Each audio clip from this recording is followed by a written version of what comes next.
یہ دل اجڑ چکا ہے، اس لیے اخلاق میں فساد آ گیا۔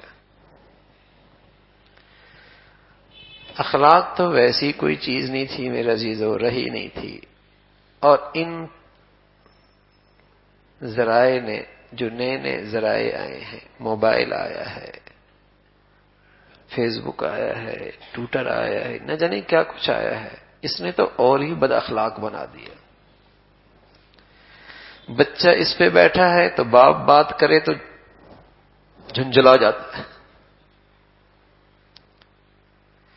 شوہر ہے تو اس کے ہاتھ میں بیوی قریب آ جائے تو جھنجھلا جاتا ہے، بیوی ہے تو بیٹھی ہے، شوہر کی طرف توجہ کوئی نہیں، ایسا عذاب آیا ہے۔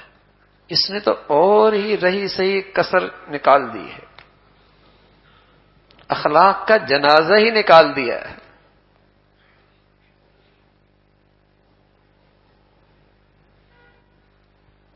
اور یہ ہر گھر کی کہانی ہے،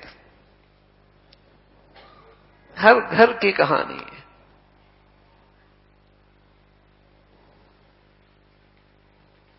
سبھی بدتمیزی کی طرف ہیں ان حالات کی وجہ سے۔ کون بلا رہا ہے؟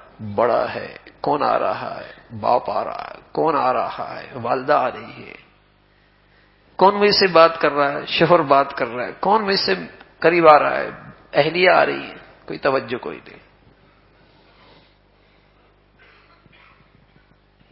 ادب، اخلاق، احترام، ایک دوسرے کا لحاظ، رشتوں کی مٹھاس ہی ختم کر دی۔ بس مجبوراً اکٹھے رہ رہے۔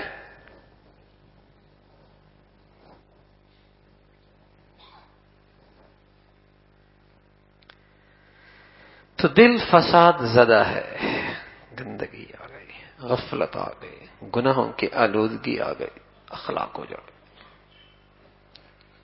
کیا کچھ کہہ دیتے ہیں، ماتھے پہ بلی نہیں آتا، احساس نام کی چیز ہی کوئی نہیں رہی، ذلیل کر دیا، رسوا کر دیا، طنز دے دیا، تنقید کر دی، جھڑک دیا، غصہ کر دیا۔ وہ رات بھر تڑپ رہی ہے، وہ رات بھر تڑپ رہا ہے، احساس ہی کوئی نہیں۔ کہہ دیا باپ کو، کوئی احساس کوئی نہیں۔ اقصی اباہ و ادنا صدیقہ، باپ سے یوں نفرت جیسے باپ سے۔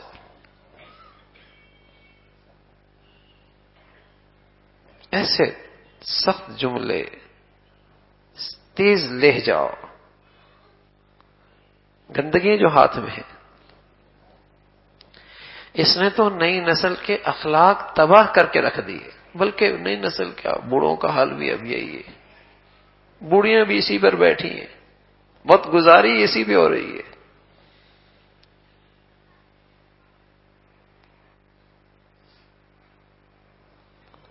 کیا جوان، کیا بوڑھے، کیا امیر، کیا غریب، کیا جھونپڑی، سب کا یہی حال ہے۔